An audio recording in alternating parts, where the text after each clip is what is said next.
Deuxième partie, les préparatifs. Page 63, grand 3, 1662. La politique de Louis XIV et de Colbert. Dès son retour de voyage, Clairville va à Paris rendre compte à Louis XIV de sa mission sur les côtes de Barbarie. Il serait plutôt tenté de recommander au roi l'occupation de Stora, petit port bien abrité à 40 km à l'ouest de Bonn et au débouché d'une riche région. Ce site a l'avantage d'être situé en Kabylie, où pêcheurs et commerçants français entretiennent depuis 2 siècles des relations actives avec les populations. La France pourrait, en échange de leur appui, soutenir leur rébellion permanente contre les Turcs d'Alger. Mais en Provence, les négociants, s'ils soutiennent une opération contre les barbaresques, défendent avant tout leurs intérêts commerciaux. Ils craignent qu'une attaque contre Stora compromette les chances d'un rétablissement des comptoirs et du bastion de France.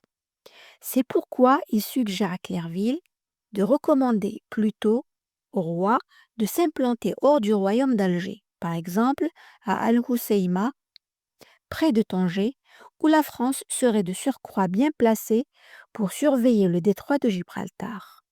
Louis XIV ne se décide pas immédiatement.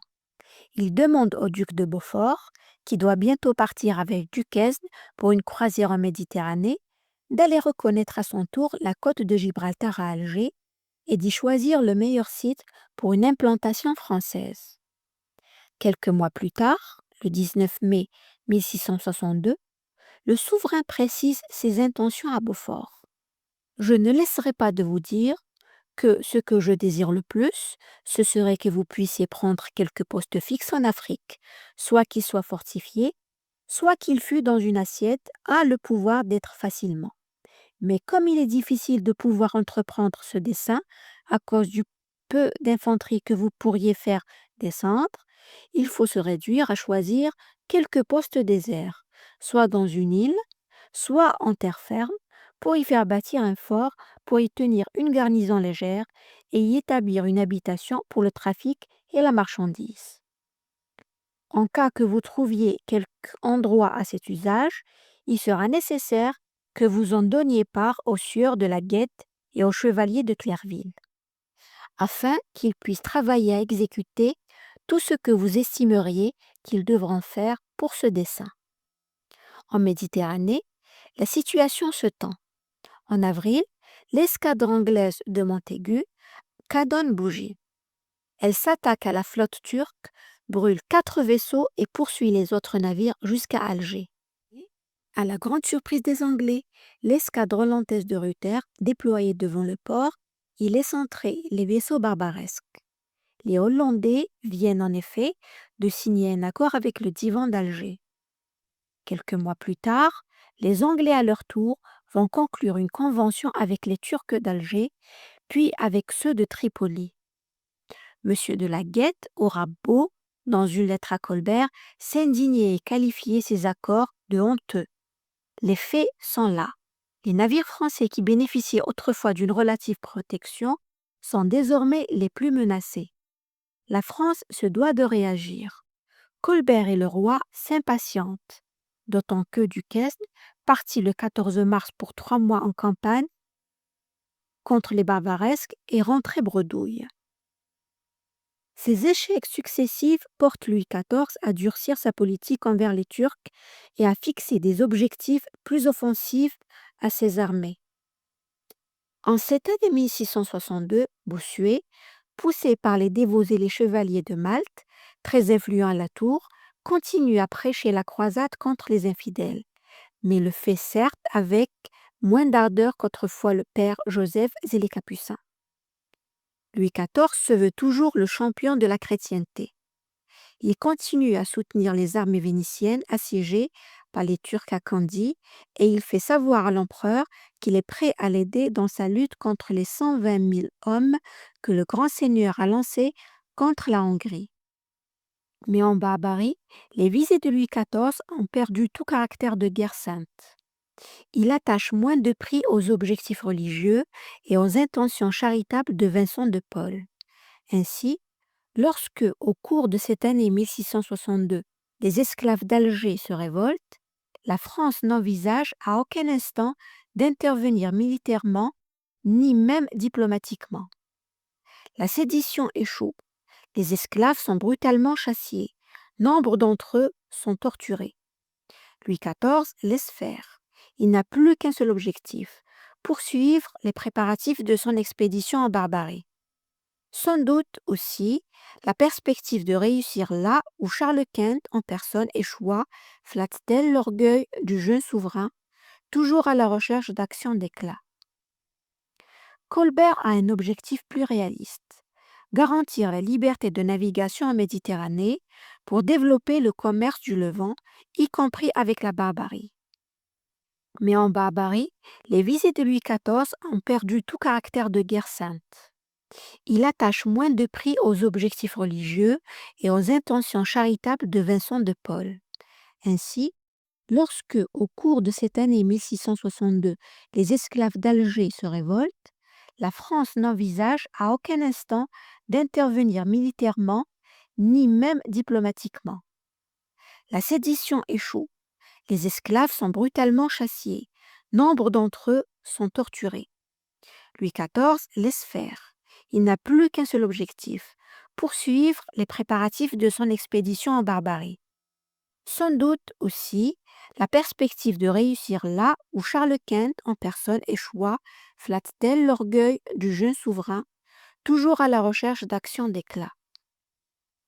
Colbert a un objectif plus réaliste, garantir la liberté de navigation en Méditerranée pour développer le commerce du Levant, y compris avec la Barbarie. Ayant clairement aperçu le conflit des intérêts religieux et des intérêts commerciaux, écrit Capotret, il a sacrifié les premiers. Indifférent à tout ce qui n'était pas la grandeur de l'État, Colbert a été le représentant de la tradition monarchique, très réaliste, fort peu mystique. Ayant acquis la conviction qu'un accord avec le divan d'Alger ne constituerait pas une garantie suffisante à la liberté de navigation en Méditerranée, il s'est résolument rallié au projet de Louis XIV. Son souci premier est dorénavant de trouver l'argent nécessaire pour monter l'expédition. Aussi, demande-t-il à Clerville, qui travaille à Marseille, aux nouvelles fortifications de la cité, de solliciter une participation financière de la ville. Mais les Marseillais se montrent réticents. Au-delà de la avarice, nous dit Jalles, il témoigne d'un ressentiment de ce que Louis XIV a porté la main sur l'ancienne constitution consulaire de Marseille. Ils font remarquer à Colbert que la cessation du commerce ne dérive pas seulement de la déprédation des corsaires, mais encore des surcharges qu'on lui fait souffrir, qu'ils achèveront de perdre. Une intervention énergique du duc de Mercœur, le gouverneur de Provence, sera nécessaire pour faire céder des échevins et députés du commerce de Marseille qui finiront par consentir un geste. Assemblés par le commandement de Monseigneur le duc de Mercœur et par nos soins dans l'hôtel de ville, où, en sa présence et sur sa remontrance, ils ont délibéré d'offrir agréablement à S.M. 20 000 livres, écrivent-ils à Colbert. Une bagatelle en comparaison des coûts évalués par la Guette pour cette opération. Le choix du site de l'implantation française en Barbarie. Le 22 juin à Toulon, Clerville, Laguette, Nuchez et les ducs de Mercœur et de Beaufort se réunissent en conseil pour fixer le choix du site de la future implantation française en Afrique. La discussion est laborieuse. Laguette préconise El Hucemas car il estime que ce port peut servir contre les Espagnols, Anglais et barbares.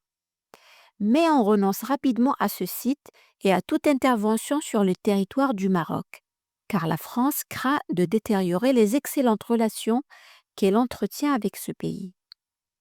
Elle ne veut pas non plus gêner les Anglais dont elle a vu avec satisfaction l'implantation sur les territoires de Tanger, tant convoité par les Espagnols. Cette année même, Tanger a en effet été cédé à l'Angleterre au titre de la dot de l'infante du Portugal, Catherine de Bragance, devenue l'épouse du roi d'Angleterre Charles II. De la même manière, on renonce à Tabarka, qui, nous dit Pélisson, aurait été jugée la plus avantageuse de toutes, et en même temps la plus facile par les intelligences secrètes que le duc de Vendôme y avait pratiquées depuis longtemps.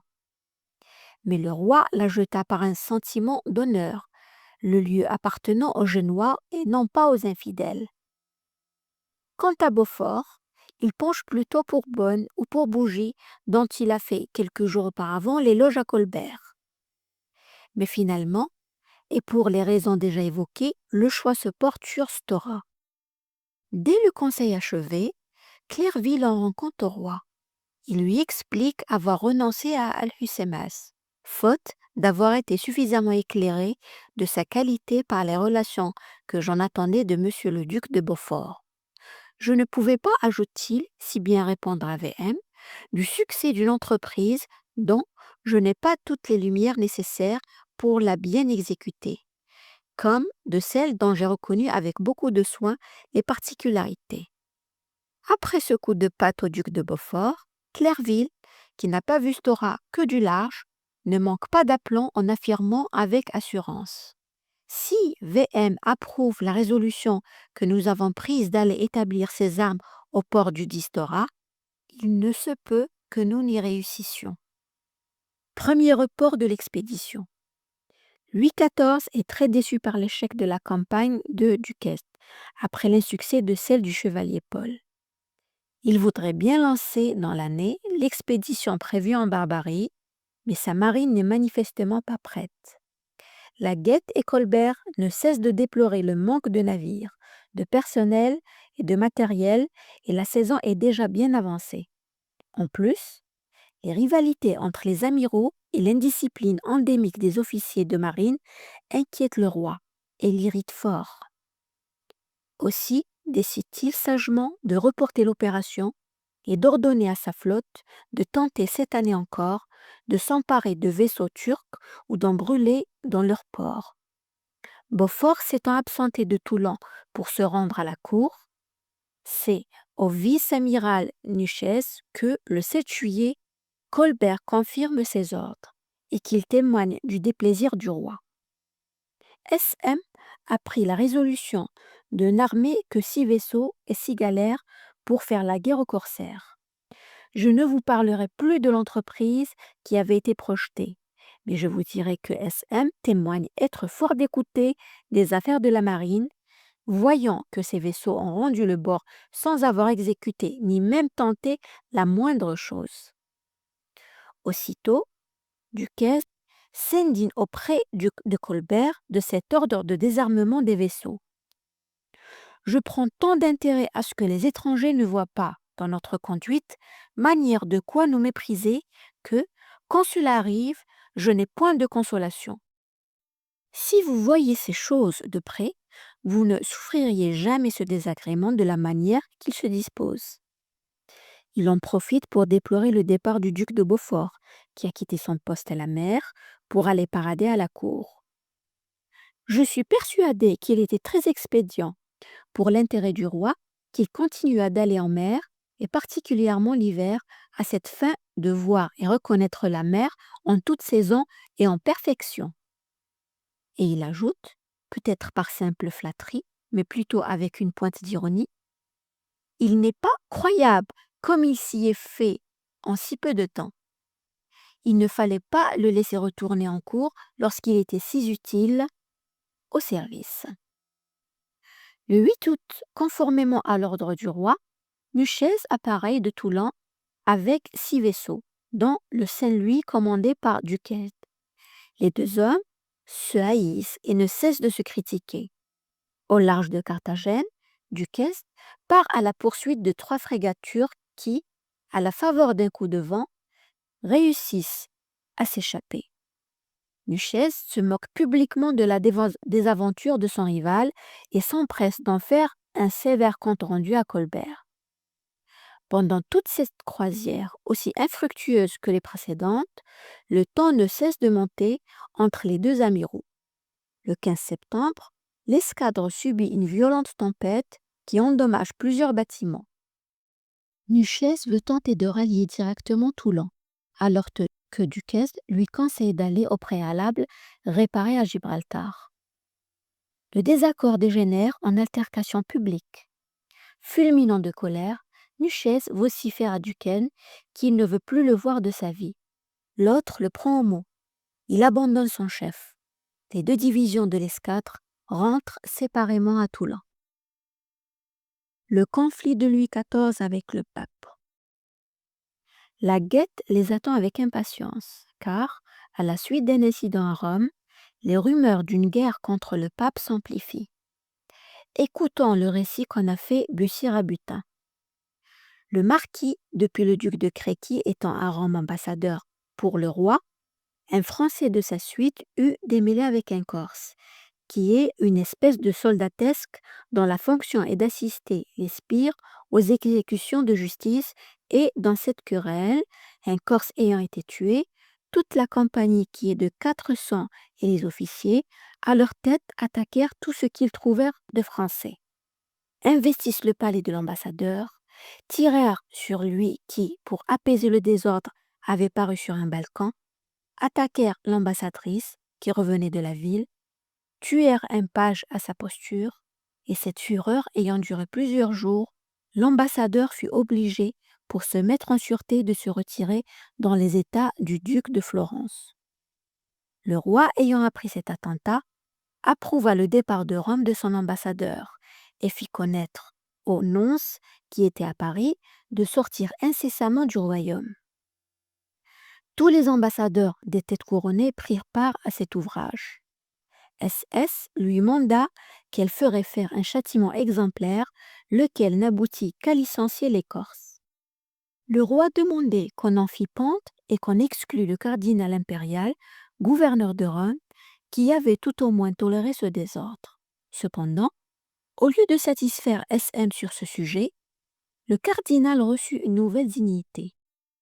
Pendant que l'on traitait à Rome l'accommodement de cette affaire, le roi envoya sous la conduite de Belfort le lieutenant général, 20 000 hommes de pied et 1200 chevaux hivernés dans les états des ducs de Parme et de Modène, nos alliés, pour les aider à recouvrer quelques places que le pape refusait de leur rendre, comme il y était obligé par la paix de 1660. SM faisait avancer les troupes en Italie pour donner chaleur à la négociation, pour faire des conditions meilleures et pour être plutôt en état de se faire raison si on la lui refusait. Le 30 août, Louis XIV écrit au pape. L'insolence de sa lettre montre l'importance attachée par le roi à un incident qu'il a bien l'intention de récupérer pour ses visées politiques.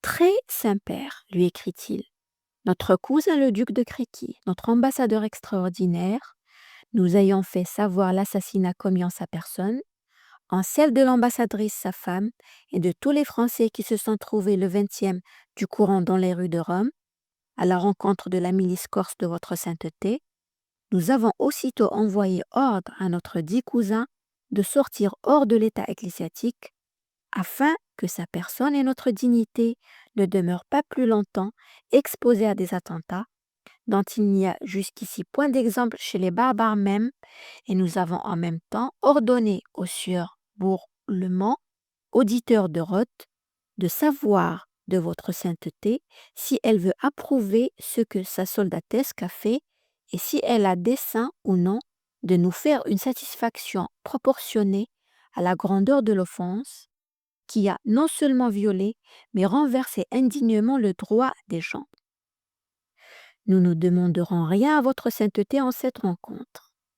Elle a fait une si longue habitude de nous refuser toute chose et a témoigné jusqu'ici tant d'aversion que tout ce qui regarde notre personne et notre couronne, que nous croyons qu'il vaut mieux remettre à sa prudence propre ces révolutions sur lesquelles les nôtres se régleront, souhaitant seulement que celle de votre sainteté soit telle qu'elle nous oblige à continuer de prier. Dieu qu'il conserve, très Saint-Père, votre sainteté au régime de notre mère, la Sainte Église. Il s'agit bien d'une déclaration de guerre. Le 3 octobre, la Guette écrit à Colbert.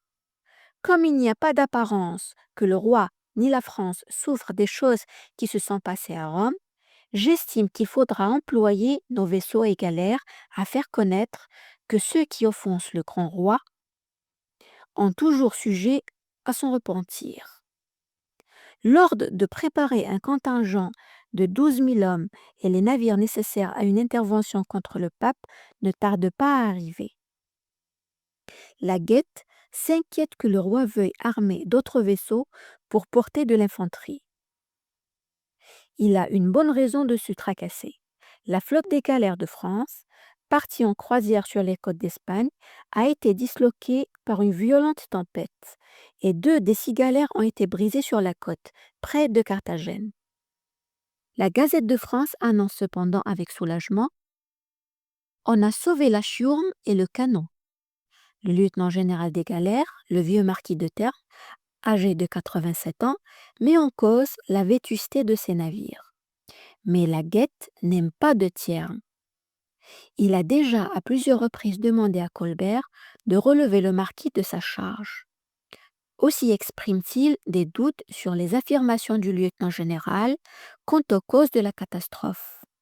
J'attends avec impatience incroyable le retour des 4 galères, écrit la Guette à Colbert, pour savoir la vérité de tout ce qui s'est passé en leur voyage, car je soupçonne qu'il y eut autre chose que la vieillesse des galères. La flotte de galères, indispensable pour toute opération de débarquement, est maintenant réduite à 4 unités en bien mauvais état. Les inquiétudes de la Guette sont donc justifiées. La dernière campagne des galères a révélé leur inefficacité actuelle. Elles avaient découvert 3 vaisseaux d'Alger. Elles s'en seraient emparées sans le vent qui se trouva favorable pour les infidèles et leur donna le moyen de se retirer. Et pendant ce temps-là, une barque partie de Livourne est prise en chasse par les pirates d'Alger jusqu'à 2000 lieues de Toulon, ce qui cause à nos marchands une appréhension extrême. Louis XIV est sur le point d'envoyer en mer un corps expéditionnaire de 12 000 hommes contre Rome. Il envisage d'aller de nouveau porter de nouveaux secours aux Vénitiens assiégés par les Turcs dans la Candie. Il a par ailleurs ordonné de maintenir en permanence à la mer une escadre de 6 vaisseaux pour lutter contre les barbaresques et il poursuit toujours son projet d'expédition en Barbarie. Le souverain ne dispose manifestement pas d'une marine à la hauteur de ses ambitions. Pour assurer toutes ces missions, il lui va falloir renforcer et améliorer au plus vite sa flotte du Levant. C'est à Monsieur de la Guette que Colbert confie cette lourde tâche.